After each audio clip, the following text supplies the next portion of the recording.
Kama kuna maajabu duniani ni haya nayo yaona leo, kwamba mzinzi na yeye anashangilia. Yaani naye anasema waambie akina nani, nasema na wewe acha kuwachanganya vijana wa watu.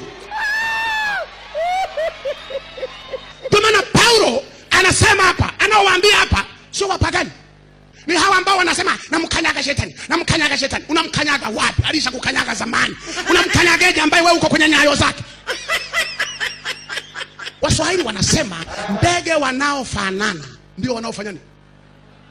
Lakini ukiyataka maajabu yako kanisani, kwamba ndege wasiofanana wanaruka pamoja.